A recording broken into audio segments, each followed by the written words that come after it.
Yo, what's going on YouTube? And welcome back to Goal Line Hockey. It's your boy Kevin Forte, and we are taking a look today at the Tampa Bay Lightning doing Tampa Bay Lightning things. Tampa Bay had a pretty interesting free agency. They did bring back some former Bolt players, but they also extended some of their core guys. So we're going to go over that. So we're going to start off with the signings, guys, from free agency. A guy returning to Tampa Bay, Vladislav Namestnikov.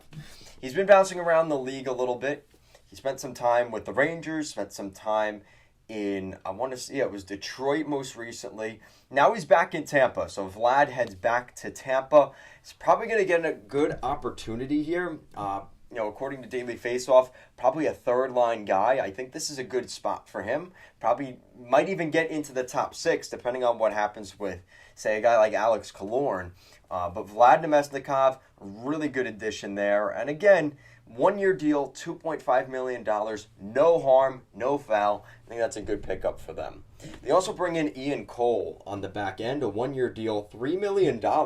Not sure where they got the money for this, but they're paying him to be a third-pairing defenseman, making $3 million on a one-year deal. Again, no harm, no foul. Probably going to play alongside Zach Bogosian as sort of a shutdown pair.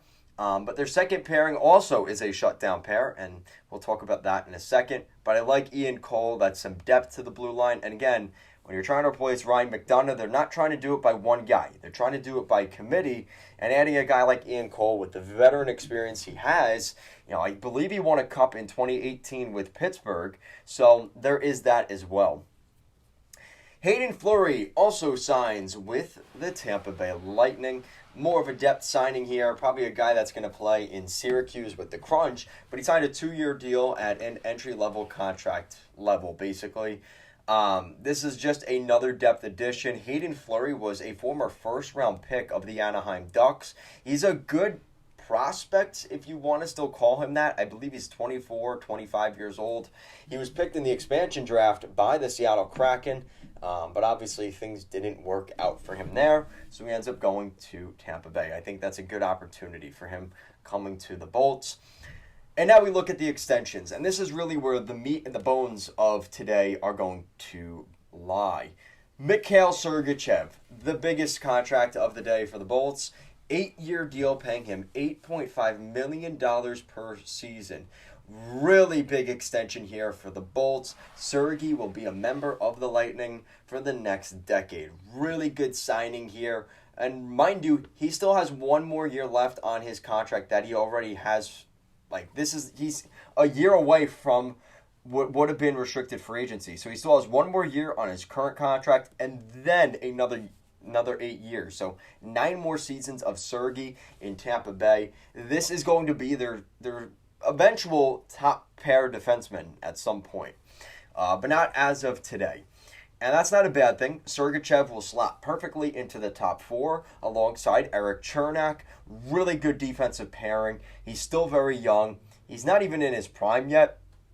And I think most Montreal Canadian fans would tell you, I think they'd rather have him right now over Jonathan Drouin. So Sergachev has been great for this team. Great pickup for them, and they lock him up long term. Same thing here for Anthony Cirelli. 8-year deal as well at $6.25 million per season. Pretty fair contract. I think Cirelli could easily have gotten $7 million per year on the open market as a top 6 center. Kind of like pulling the Blake Coleman card out, right? Nope, he decides to stick around in Tampa. He gets the term he wants. He could be a top second-line center in Tampa Bay, which nobody's going to complain about, right? Really good fit there. This guy was huge for them during the postseason.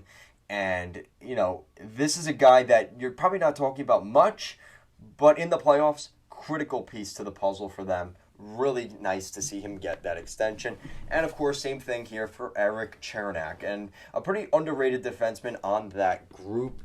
Cernak signs, again, a max-term deal, 8-year deal, $5.2 million per season. And the Tampa Bay Lightning have locked up their quote-unquote shutdown pairing. Mikhail Sergachev and Erik Cernak have 9 more years left in Tampa Bay before they have to worry about another contract. So the Tampa Bay Lightning are locked in on these two guys. They are the core of that blue line, and no discredit to guys like Hedman and foot. But this is the pair that really is going to be critical for them next year because McDonough's not there anymore. And that's where you need to see these two guys step up by committee in particular. And I think that the Lightning will be just fine with this group. They knew when they traded McDonough that this is what they were going to inevitably do. But everything's set in stone now. Tampa's done. They're done. They figured it out. And they're kind of set. It did come at a price, though. They did lose Andre Palat. He ends up going to the New Jersey Devils. That sucks. But this is a team that is going to return next year. And as long as everybody's healthy and, mentally and physically strong enough, Tampa's going to give a run for their money next year as well. So, guys, let me know what you think in the comment section down below. Which of those signings was the biggest signing for the Tampa Bay Lightning? I think the obvious pick right now is the Mikhail Sergachev contract, but maybe it ends up being the Cirelli deal. Maybe it ends up being the Cernak deal. Let me know what you guys think. Guys, thank you so much for watching, and I'll see you again next time.